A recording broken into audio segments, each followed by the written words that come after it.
Simple ಆಗಿರೋಂಥ ಒಂದು ಸಾಂಪ್ರದಾಯಿಕ ರೈಸ್ ರೆಸಿಪಿನ ನಿಮ್ಮ ಜೊತೆ ಶೇರ್ ಮಾಡ್ತಾ ಇದ್ದೀನಿ. ಇದನ್ನು ನೀವು ಬ್ರೇಕ್ಫಾಸ್ಟ್ಗೆ, ಲಂಚ್ಗೆ, ಡಿನ್ನರ್ಗೆ ಯಾವುದಕ್ಕೆ ಬೇಕಾದ್ರೂ ಮಾಡ್ಕೋಬೋದು. ಬರೀ ಒಂದು 10ರಿಂದ 15 ನಿಮಿಷದಲ್ಲಿ ಈ ರೆಸಿಪಿ ಆಗೋಗ್ಬಿಡುತ್ತೆ.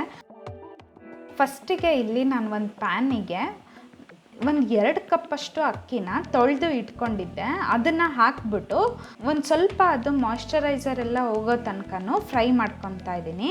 ನೋಡಿ, ಇಲ್ಲಿ ಅಕ್ಕಿನ ನಾನು ಚೆನ್ನಾಗಿ ವಾಶ್ ಮಾಡಿ ತೊಗೊಂಡಿದ್ದೀನಿ. ಅದರದ್ದು ನೀರಿನ ಅಂಶ ಎಲ್ಲ ಹೋಗಬೇಕು, ಅಲ್ಲಿವರೆಗೂ ಇದನ್ನು ನಾವು ಫ್ರೈ ಮಾಡ್ಕೋಬೇಕು.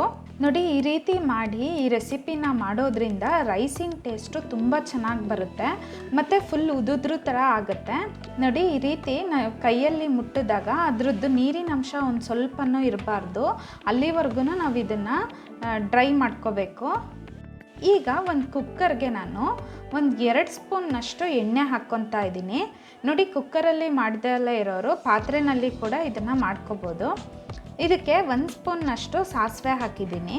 ಸಾಸಿವೆ ಚೆನ್ನಾಗಿ ಚಟಪಟ ಸಿಡಿಬೇಕು. ಆವಾಗ ಇದಕ್ಕೆ 1 ಸ್ಪೂನ್ನಷ್ಟು ಉದ್ದಿನಬೇಳೆ, 2 ಸ್ಪೂನ್ನಷ್ಟು ಕಡಲೆಬೇಳೆನ ಹಾಕಿದ್ದೀನಿ. ಎರಡನ್ನೂ ಚೆನ್ನಾಗಿ ಒಂದು ಸ್ವಲ್ಪ ಫ್ರೈ ಮಾಡ್ಕೋಬೇಕು. ಈಗ ಇದಕ್ಕೆ ಒಂದು ಸ್ವಲ್ಪ ಕರ್ಬೇವಿನ ಸೊಪ್ಪು, ಹಸಿಮೆಣಸಿನ್ಕಾಯಿ ಒಂದು 3ರಿಂದ 4 ಸಣ್ಣದಾಗಿ ಹೆಚ್ಚಿರೋದು, ಈರುಳ್ಳಿ ಮೀಡಿಯಮ್ ಸೈಜಿಂದು ಒಂದು 2 ಸಣ್ಣದಾಗಿ ಹೆಚ್ಚಿಬಿಟ್ಟು ಹಾಕಿದ್ದೀನಿ. ನೋಡಿ, ಸೇಮ್ ಒಗ್ಗರಣೆ ಎಲ್ಲ ನಾವು ಉಪ್ಪಿಟ್ಟಿಗೆ ಹಾಕ್ತೀವಲ್ಲ ಅದೇ ಥರ ಒಗ್ಗರಣೆನೇ. ಇದು ಮಾಡೋದು ಅಷ್ಟೇ, ಉಪ್ಪಿಟ್ಟು ಮಾಡಿದಷ್ಟೇ ಈಸಿ. ಈರುಳ್ಳಿ ಎಲ್ಲ ಚೆನ್ನಾಗಿ ಟ್ರಾನ್ಸ್ಪರೆಂಟ್ ಆದಮೇಲೆ ಇದಕ್ಕೆ ನಾನು ರುಚಿಗೆ ತಕ್ಕಷ್ಟು ಉಪ್ಪನ್ನ ಹಾಕ್ತಾ ಇದ್ದೀನಿ. ಉಪ್ಪು ಹಾಕ್ಬಿಟ್ಟು ಚೆನ್ನಾಗಿ ಮಿಕ್ಸ್ ಮಾಡ್ಕೋಬೇಕು. ಆಮೇಲೆ ಇದಕ್ಕೆ ನಾನು ಅಕ್ಕಿನ ಫ್ರೈ ಮಾಡಿ ಇಟ್ಕೊಂಡಿದ್ದೆ ಅಲ್ವಾ, ಅದನ್ನು ಹಾಕ್ತಾ ಇದ್ದೀನಿ. ಅಕ್ಕಿ ಹಾಕಿದ್ಮೇಲೆ ಚೆನ್ನಾಗಿ ಒಗ್ಗರಣೆನಲ್ಲಿ ಮಿಕ್ಸ್ ಮಾಡ್ಕೋಬೇಕು. ನೋಡಿ, ಈ ರೀತಿ ರೈಸ್ ಐಟಮ್ ಎಲ್ಲ ಮಾಡಬೇಕಾದ್ರೆ ಬಿಸಿ ನೀರನ್ನ ಹಾಕ್ಕೊಳ್ಳಿ, ಆವಾಗ ಬೇಗ ಅಡುಗೆಗಳು ಆಗೋಗುತ್ತೆ. ನೋಡಿ, 2 ಕಪ್ಪಷ್ಟು ಅಕ್ಕಿ ತೊಗೊಂಡಿದ್ದೆ, ಇದಕ್ಕೆ 4 ಕಪ್ಪಷ್ಟು ನಾನು ಬಿಸಿ ನೀರನ್ನ ಹಾಕಿದ್ದೀನಿ. ನೀರು ಹಾಕಿ ಚೆನ್ನಾಗಿ ಮಿಕ್ಸ್ ಮಾಡಿ ಕುಕ್ಕರ್ ಲಿಡ್ ಕ್ಲೋಸ್ ಮಾಡಿ 1 ಅಥವಾ 2 ವಿಷಲ್ನ ಕೂಗಿಸ್ಕೊಳ್ಳಿ.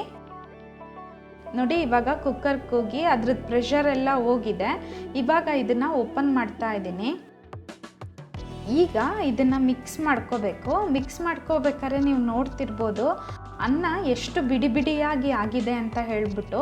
ರುಚಿನೂ ಅಷ್ಟೇ ತುಂಬ ಚೆನ್ನಾಗಿರುತ್ತೆ, ತುಂಬ ಸಿಂಪಲ್ಲು, ಇಂಗ್ರೀಡಿಯೆಂಟ್ಸು ಅಷ್ಟೇ ತುಂಬ ಕಡಿಮೆ. ಈಗ ಇದಕ್ಕೆ ನಾನು ಹಸಿ ತೆಂಗಿನಕಾಯಿ ತುರಿ 1 ಬೌಲಷ್ಟು ಹಾಕ್ಕೊಂಡಿದ್ದೀನಿ. ಇದಕ್ಕೆ ನೀವು ಹಸಿ ತೆಂಗಿನಕಾಯಿ ತುರಿ ಎಲ್ಲ ಆದಮೇಲೆ ಲಾಸ್ಟಿಗೆ ಹಾಕ್ಕೋಬೇಕು, ಆವಾಗೇ ಇದ್ರದ್ದು ಟೇಸ್ಟು ತುಂಬ ಚೆನ್ನಾಗಿರುತ್ತೆ. ಕೊತ್ತಂಬರಿ ಸೊಪ್ಪು ಸಣ್ಣದಾಗಿ ಹೆಚ್ಚಿರೋದು. ಇದಕ್ಕೆ ನಾನು ಇವಾಗ ಒಂದು ಅರ್ಧ ನಿಂಬೆಹಣ್ಣು ಹಾಕ್ತಾ ಇದ್ದೀನಿ. ಇದನ್ನು ನೀವು ಚಟ್ನಿ ಜೊತೆ, ಎಣ್ಗಾಯಿ ಪಲ್ಯಗಳ ಜೊತೆಗೆ ಸರ್ವ್ ಮಾಡ್ಬೋದು. ಏನು ಇಲ್ಲ ಅಂದರೆ ಹಾಗೇನೂ ಕೂಡ ತಿನ್ಬೋದು, ಆವಾಗೂ ಟೇಸ್ಟು ಸೂಪರಾಗಿರುತ್ತೆ. ನೋಡಿ, ರುಚಿಯಾದ ಅನ್ನದ ಉಸ್ಲಿ ಅಥವಾ ರೈಸ್ ಉಸ್ಲಿ ರೆಡಿಯಾಗಿದೆ. ನೀವಿನ್ನೂ ನನ್ನ ಚಾನಲ್ನ ಸಬ್ಸ್ಕ್ರೈಬ್ ಆಗಿಲ್ಲ ಅಂದರೆ ಸಬ್ಸ್ಕ್ರೈಬ್ ಆಗಿ, ಪಕ್ಕದಲ್ಲೇ ಇರೋ ಬೆಲ್ ಐಕಾನ್ನ ಕ್ಲಿಕ್ ಮಾಡಿ.